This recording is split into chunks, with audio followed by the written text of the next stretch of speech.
Hey fellas, you ever play this game? Yahoo! It was developed by Treasure, a company of former Konami employees who had a simple goal of making great games, which they would immediately achieve by debuting with one of the best on the Sega Genesis, Gunstar Heroes. Gunstar perfectly shows off Treasure's style. Difficult and flashy action games. Games where you can just expel hundreds of missiles from a mech and watch the frame rate go to shit. And find a constant stream of some of the dopest bosses in history to some of the most intense music that the Genesis sound chip could make. They also made a McDonald's game. You play as Ronald in it. You gotta run around and get all the burgers in Ronald Land, and it's fun. Throwing was one of Gunstar's best mechanics. It gave you a good position and did great damage. You could fucking destroy enemies' health just by throwing shit at them. It's almost as good as actual shooting. This led to the idea of a game that would use the act of grabbing as the core of the moveset. UK troublemakers, or mischief makers in the US. It's kind of under the radar for a lot of people. The most I ever heard about is that it's one of the better aged games on the N64. And the only reason people say that is because it's a 2D side-scroller with primarily sprites for the art. But come on, just because I don't have to fuck around with cameras doesn't mean the game is good. I mean, I talked about Kirby 64 years ago, and people don't talk about how it's aged well. They talk about how awesome it is that you can make Kirby into a fridge. Mischief Makers was done by a pretty small team. Masato Maegawa is the CEO and founder of Treasure, and was the main programmer on the game, but also did a lot of work in the background, like dealing with the producers at Enix. He's an interesting guy. I was reading an interview with him, and he was talking about working on this Castlevania game for the Game Boy. Said it wasn't very good. Jesus Christ. If you translate that from a polite Japanese businessman to the rest of us, he's just tearing the game to shreds. That was bubbling up in him for years. Hideyuki Suganami was the director. He was also the story writer and the programmer for the enemies and bosses. Lots of hats this guy had to wear, but it makes sense. It's a small studio. Everyone in that environment has to be able to do a bit of everything. I mean, they're not going to hire some guy just for the writing. It's not a charity. Non, or Norio Hanzawa, composed the music. He made great music on the Genesis before, but he feels a bit limited in Mischief Makers. Things are much more minimal sounding in this game.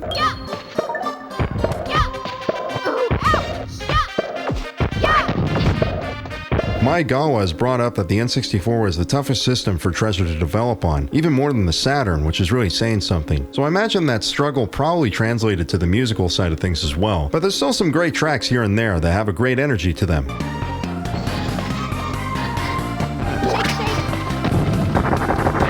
The last main guy I want to talk about is the character designer. He's always credited as Han, but his real name is Tetsuhiko Kikuchi. He did a great job designing the characters in Gunstar Heroes and Guardian Heroes, and he does a great job here too, especially with the main character, Marina. I like her big hands that emphasize grabbing. Her Christmas colors definitely get me into the holiday spirit, and these bunny ear things give her a great silhouette that look nice with the animations. The only time Marina doesn't look great is in these more rendered and detailed scenes, but not even. It's more like this one pose.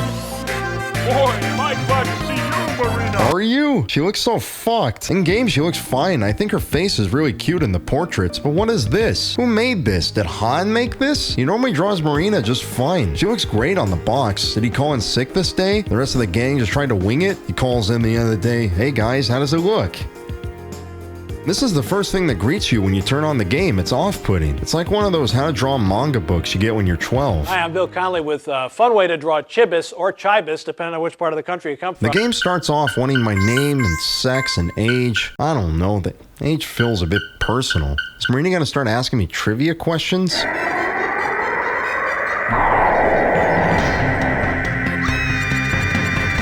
You know what's interesting about the game's story? Nothing, I don't give a shit. Instead, I want to talk more about Marina, because she's really fun to move around with. The game uses the D-pad to move, A to jump, and B to grab onto things. The C buttons activate thrusters in the direction you press. On the surface, it's pretty simple, but Marina's states get complex pretty fast, because you can also double tap directions on the D-pad to activate the thrusters. But they have different properties to them. The D-pad thruster has the higher top speed that's easy to chain by mashing, while the C button thrusters are more convenient to use, but you have to wait for the recovery frames. You can also roll by pressing down twice, and do a slide by holding down and pressing A, which you can then cancel into a jump to carry the momentum. The moveset gives the game a great sense of movement and speed, even for a scrub like me. I'm happy with any game that lets you wave dash like this. You can even moonwalk, or get accused of child rape, and then get acquitted. Yay! You didn't do it! I've seen people say the controls are tough to get a hold on, but there's a lot of guys in these early stages giving you tutorials on things, so I think people just choose to skip them, which I get, you know. When you start a game, you'd rather just get on with it, instead of reading tutorials on how to wiggle your penis up and down. I get they want to teach you all Marina's moveset right away so you can just enjoy the rest of the game fully, and I appreciate that, but a lot of the levels in the first two areas exist to make sure you can do certain things with Marina. Maybe adding some guys next to obstacles that give reminders would have worked better for some players, especially since they wouldn't get in the way. The game's dialogue is consistently charming though, even in these tutorials, so at least it has that going for it.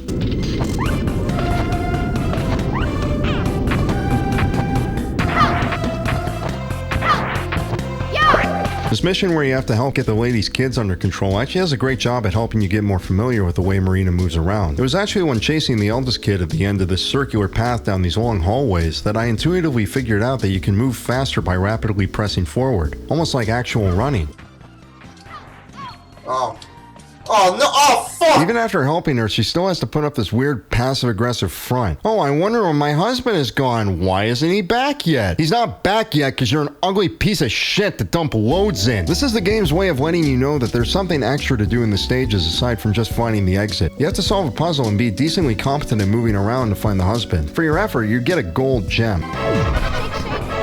This is the game's collectible. It's used weirdly enough on the ending. The more gems you have, the more of it you get to see. You get them from doing these optional challenges around the stages, and also an extra one from getting an average A rank in time. The times are actually pretty strict, so the game really encourages you to replay stages and beat them as fast as you can using Marina's movement options. A lot of stages have a puzzle to solve or condition to meet before showing you the exit. It's not always as simple as just following a path to the end. You have to use your brain a bit. What I don't like though is that sometimes this just amounts to shaking objects until you can find the right thing. There isn't always an indicator for if you need to shake something, so just to be sure you have to shake everything. And every time you do, this voice clip will play every fucking time. Shake, shake, shake, shake, shake, shake, shake, shake, shake, shake, shake. You think at some point you get tired of saying it. It can be a real pain with the gold gems especially. Like here you're just supposed to shake the missiles until the gold gem comes out. It's not even like a specific one. I think it's like based on a counter or like some randomly generated sort of fucking atrocity. They should have just made one of the missiles a different color or something. Maybe put it in an inconvenient place with enemies around it. But it seems like they made it like this on purpose. Treasure wants to condition you to shake everything you grab. There's a lot of good results that come from shaking things. Sometimes you get goodies from it. It kills some enemies real fast and it can even change up how weapons work. But I'm being rewarded because I press C down. And that's not fun. It feels cheap. Especially when there's a level near the end of the game that actually has you solve some real shit by testing your handle on the mechanics, pattern recognition, and even observing the game's physics. When I solve this, I feel like I'm a real big shot. I wish there were a couple more parts like this instead of just relying on the gimmick. Besides, grabbing in general is what makes this game fun. It makes platforming and combat a lot more interesting. Like when you throw yourself off an object, it'll send Marina at the angle you were holding, which let Treasure build some stages that scale vertically. Marina is a lot more versatile when she's got something in her hands. She can throw it in any 8 directions to deal damage. Some things give her extra mobility or have special properties. Even bosses fully take advantage of it. You have to find a way to grab their attacks and use it against them. It keeps you from having this existential crisis about whether it's worth it or not to pick up an item, especially when you don't have time for that in the more hectic stages. I love how this game forces you into grabbing this hint orb. Like they put it in a previous stage, but it's like they knew no one would want to use it, so they force it into a chain. I mean, maybe these can be useful if you're caught in a jam, but I don't know. I don't like spending money on advice that might not even be useful. Like in Earthbound, there's this guy at these hint booths. Like I never use my money on that shit. I got baseball bats and bracelets to buy. This advice isn't even useful. Like, come on. Where's Mr. Hint? Don't give me important advice like how to lie on my 1040.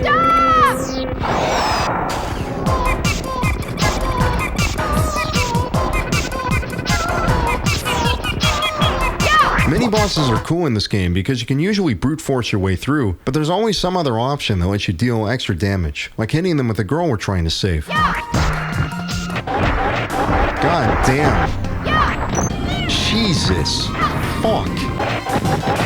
Marina.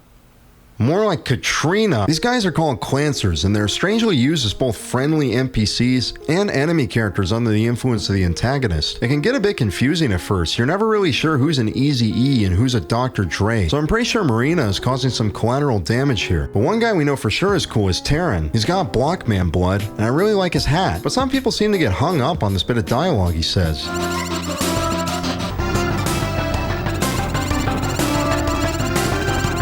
That's normal. That's pretty normal. It ticks me off. There's no such thing as a shaking fetish. I looked that shit up, okay? I tried. It's not real. So I try my best to get a boner to her shaking things in the game. My dick didn't move an inch. So shut up! It made me soft. We're also in the desert now. I like when games transition to different environments as the area progresses, but this feels a bit random. With a game like Kirby 64, there's a theme to every world that's never broken, which means I can imagine the transition from one level to another in my head. But it's harder to do here. Also, I think I've experienced enough desert levels in my life, so let's skip ahead a bit and head into Death Mountain. And speaking of that, I was fucking around yesterday with Reconnect 24 on my Wii and was hanging out on the Forecast channel for old time's sake. I always like playing with the globe feature. Just kind of looking around different countries, wondering what it must be like over there right now. Kind of like looking at the weather. It's like just a nice, kind of relaxing experience. What the fuck? Who has a Wii in Guatemala? You gotta get your priorities straight. Why aren't you in Chile already? Wii, I'm playing with my Wii and I'm in Guatemala, you fucking idiot. Why did they even have weather reports in the first place? Who are they fooling? What's today's forecast, Juan? Lava. What's tomorrow's? Lava. This shit's about to get fucked up by a volcano. Oh shit, we have polygons now. This first stage is a mixed bag. I don't like running all the way over here just to activate a switch and then having to backtrack all the way back here. This is the only time the game ever makes you do this also, which makes it even weirder. It picks up steam after though, because there's fire chasing after you. That fire coming in through the background is a cool effect. The end has an interesting segment in a tight space which ramps up the intensity. I'm sure you feel really cool when you get past this without getting hit, but my playthrough was a total wash, so instead I kind of just felt lukewarm.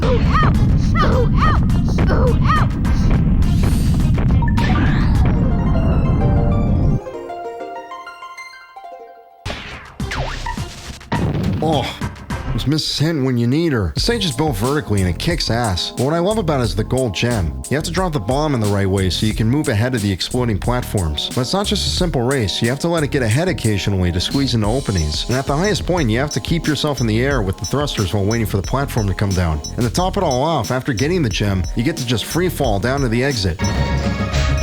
It's so good. I love the design and the payoff on the entire puzzle. The gold gems are done the best when they're put as an extra challenge at the end of a stage, because it means I don't have to break the flow by stopping what I'm doing just so I can get a gem, like I'm taking a detour. The HUD in this game is a bit odd. At first I thought the blue was like a magic meter, like Marina could do some really cool spells or something. But as it turns out, it's just a stock that's used to refill your health, kind of like layers. And you can replenish it with blue, green, and even gold gems. Red gems are used to buy you a hint or a continue if you die. You can pay 10 to just get 1 bar, or you can pay more for extra bars, but it's a lot more. You can beat every single boss and enemy and stage in this game without taking a single hit. So this is the game's way of calling you a bitch for overspending on life insurance, instead of just learning the stage properly. The HUD takes up a decent amount of the screen, which I like actually. Nowadays devs make the HUD the tiniest little thing and it sucks. Lower resolution games like this had to get creative with preventing info from getting blocked. Here it gets solved by placing it above or below based on what's appropriate for the stage. The choices made were great, it never gets in the way once, and I never even noticed it was moving around until looking over footage. It's also a nice touch that Marina's icon at the top will react to what's happening to her, like when she gets hit, and she'll even blink occasionally, which is fun. Woo! Awesome. Hell yeah! This B mini boss is so intense. She can stun you with a hit and just combo the shit out of you. But then she's like trying out new moves. Like as if I'm not already having a bad day, she's got a style on me. But at least the game doesn't waste your time when you fall into lava or mess up. It just puts you right back into it. As it should. I hate when games take forever just to tell me I made a mistake. Like I'm not stupid, I can tell when I messed up, just let me get on with it. But most games are like, no. Like Jesus, look at what happens when you die in Mario.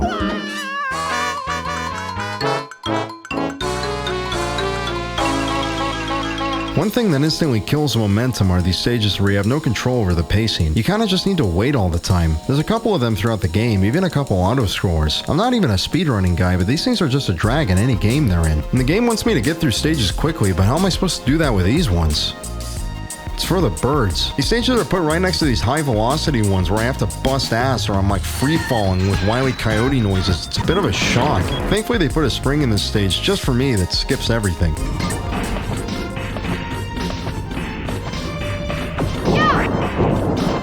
Oh my god. Jesus Christ.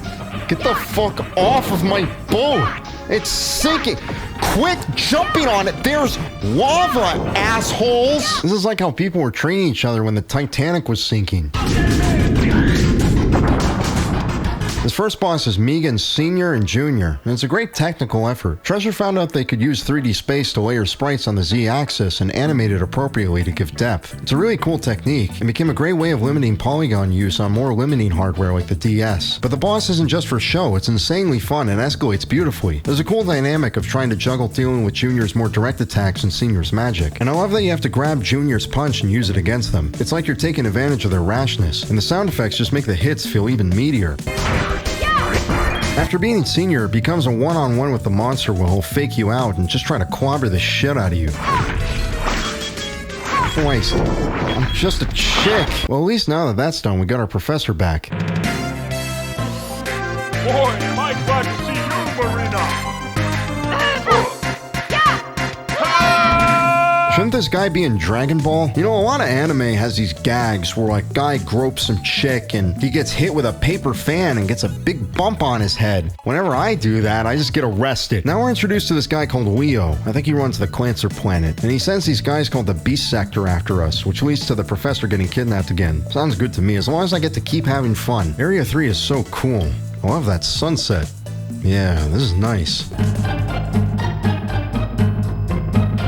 Oh, sorry. Pausing in this game is so intense. But it's a nice touch that they keep the background music going, but just make it a bit quieter while the game is paused. I know a lot of games do this, but I think it's a cool aesthetic choice. It implies you're taking some time away from the game, but it's still there, ready for your next move. It's like an exciting ambience in the background of your life while you take some groceries out of the car, or while you're taking a piss. And you just got this adventurous soundtrack in the back, and you know it's there. Then you come back, unpause the game, and boom!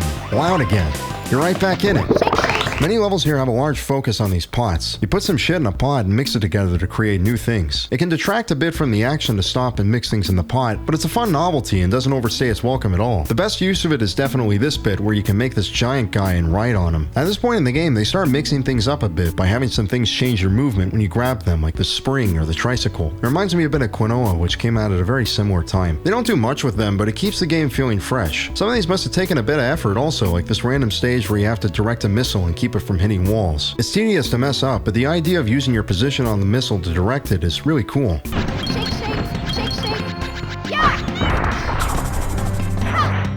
God damn it, I hate when this shit happens in games. When you manage to outspeed a projectile and hit it from the back, I always run into that fucking arrow in Sonic 2. I don't know why games punish you for this. It should give you points. Yuji Naka should throw his hands up and make a surprise face like, wow, you did it again! Area 3 has a lot of mob fights and mini-bosses, and whenever you beat them, it always says, escaped from trouble. I feel like we just caused it. Getting inside before the rain starts, you know? Running out of the World Trade Center. That's escaping from trouble. If you ask me, this looks more like we just killed the fucking thing.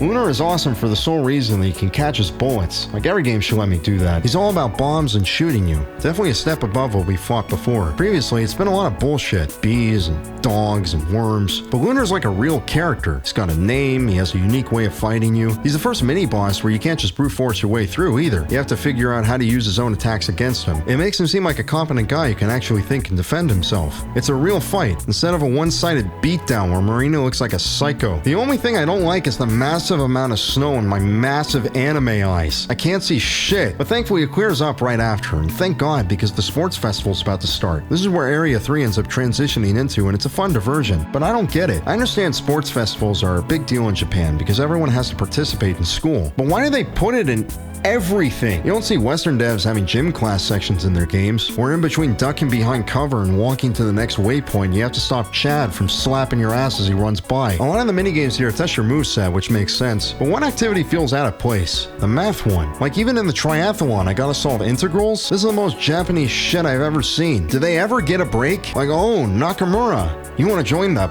baseball team? Alright, let's test your swing, see your endurance on the field, and also iterate around the root of this equation using the Newton method on your abacus. But I mean, I should be fine, you know? I mean, I work out at the library. This should be a cinch.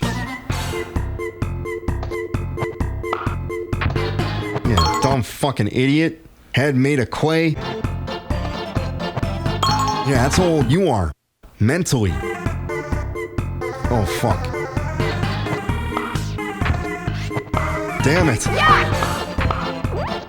Look, I'm not very good with 7s, okay? I'm not the luckiest guy, so I don't see them often. And, you know, 17, 18, is there really a difference? I mean, it's all legal in Canada. And, you know, I'm kind of tired. I've been having a long day.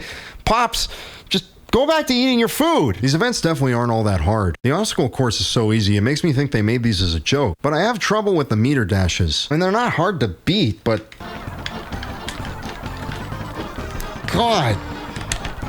I'm gonna get arthritis. They make you do 3 of these, and it just gets more and more one-sided as it gets longer. Like, I think Marina won here. It's like PE at the private school. After fucking up the Clancer Cat and Super Dodgeball for the NES, we get to use them to fight Lunar again.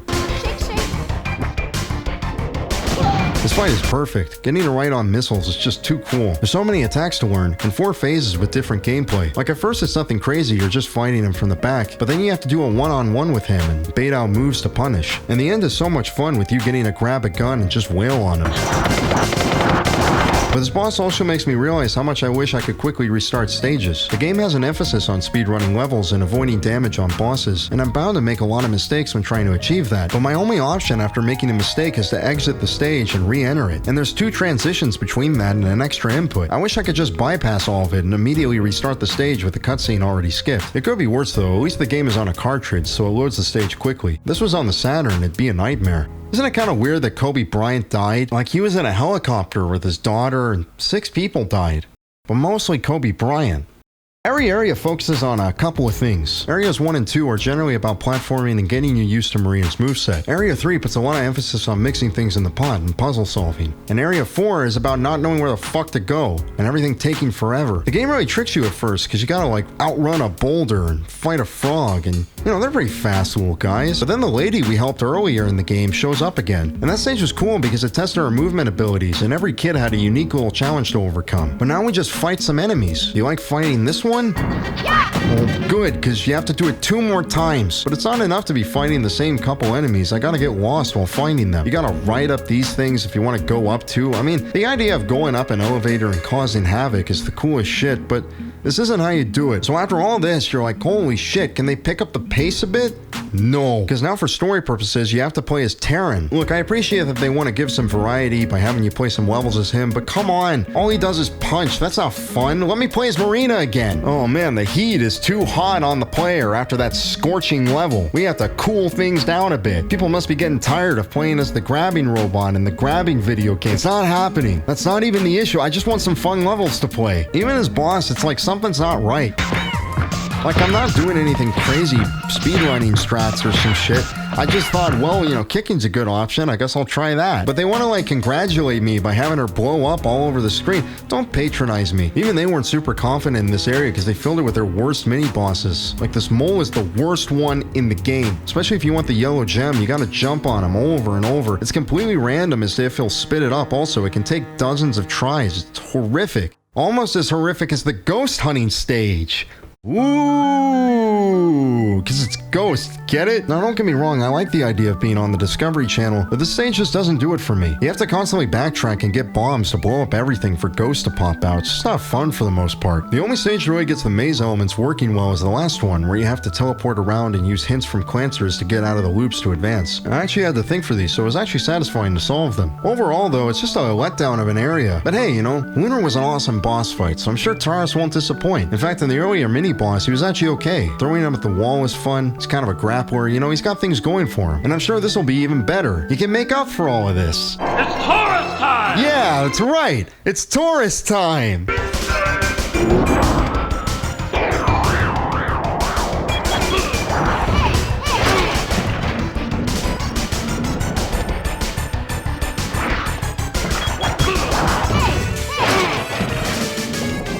Holy shit, Taurus stinks! Like, using your thruster to move the cannon is so cool, but why is this so easy? I was out of practice when recording this game, but I was still able to beat it no damage on my second attempt. To punish evil forces, I am the star! Oh, they made a mistake. But the final area makes up for everything, and they really want to let you know. They got this triumphant music in the back, and there's so much chaos.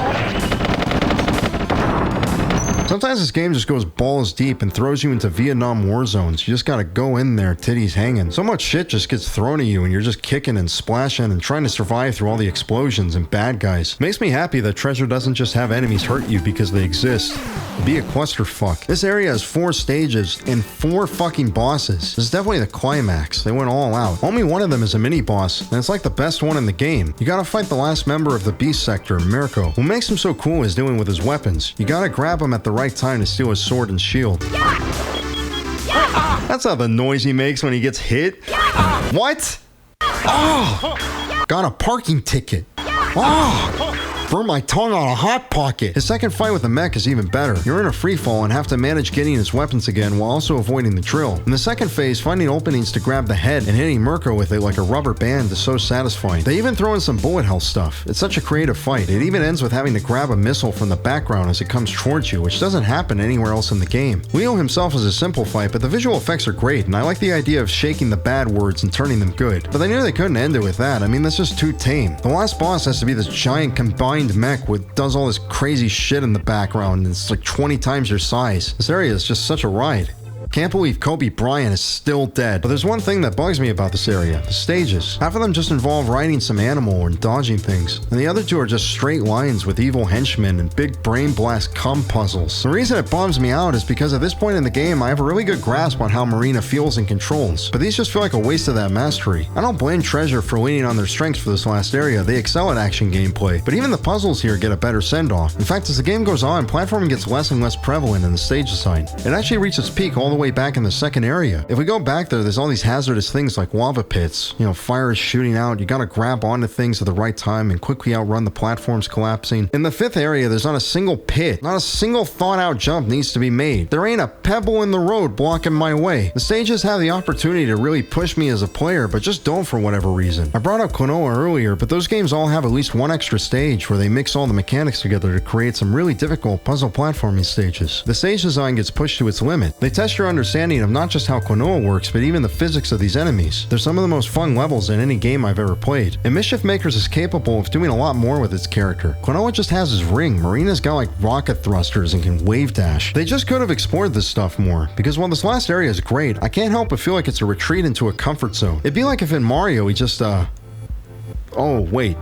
Yeah, I forgot. Mario's not here. He got coronavirus. But can I really complain when the bosses are this much fun? No, I really can't. Treasure are just too good at action games. They're too good at bosses. Like, I'm barely playing the same game I was in Area 2, but I'm just having way too much fun to give a shit. Started flossing. Maybe I'm just thinking about it wrong. Every stage in Mischief Makers is like a little vignette. There's always something different going on in them. As much as I may want to see more intense platforming, I don't think the game is really about progressing the complexity. I think they just wanted to try everything, and this last area is almost like showing off. Yeah. Like after all the time spent trying different things out, they really want to show you what they're the most confident in doing for the finale. It leads to a game with a bit of everything, and it never lets you get bored. Even the ending is fun. As you get more gems, you get to see more of it, and it just gets sillier and more nonsensical as it goes on, eventually leading all the Beast Sector and Marina turning into humans for literally no reason. It's just good fun like the rest of the game. After Mischief Makers, Treasure would go on to bigger things like Bangai-O, Ikaruga, and the Sin and Punishment series. But Mischief Makers really shows off their diversity as developers. And with 3D being more standard now, I can't help but wish for a sequel where they could play around with things more, especially since they wouldn't have the N64 hardware limiting them. At the very least, a remaster would be great. The game is still limited to 25-year-old hardware, making it harder to play as time goes on. And the licensing is so fucked. It was made by Treasure, but it's published by Enix and Nintendo, which is probably preventing it from getting re-released. And it wasn't very successful in the first place, so it's not even really worth it for Treasure. But even if they could, this game was exclusive, which means they probably did a lot of hardware-specific work with the N64. So a lot of the code is dependent on the MIPS architecture, which no modern computer uses. Like, what a pain in the ass. Now they have to translate all of that onto x86, or just say fuck it and try to translate the whole game into like an engine or a framework, just so Marina can do her catchphrase and they can make $10 from the Steam page. I don't know. Maybe not a law, but like there should be a cultural standard that the industry follows. Like after 30 years, your game source code should be made public. But that doesn't seem practical, you know? There'd definitely be people losing money from that. And most devs seem to have this issue where they treat their source code the same way guys with the post-nut blues treat their porn folder. Especially Teacher Gets Titty Fucked by Professor Ass Blaster. And the license would need to be changed if that happens. What the fuck would it be? GPL? That shit would be controversial. Emulation has come a long way, and maybe I just need to live with the fact that this is just the only way of doing things. But I like to dream that every game could be an executable file available on every operating system, and you could just click on Mischief Makers and play that shit on any computer. It could even create an industry. Companies and independent projects of sophisticated intellectuals who specialize in MIPS and COBOL would translate these newly open source games onto modern hardware. It would be a noble profession, one respected by everybody in the industry. They would be hailed as heroes, like firefighters. Yeah, that shit's never happening. But Mischief Makers is cool, so get an N64 and play it.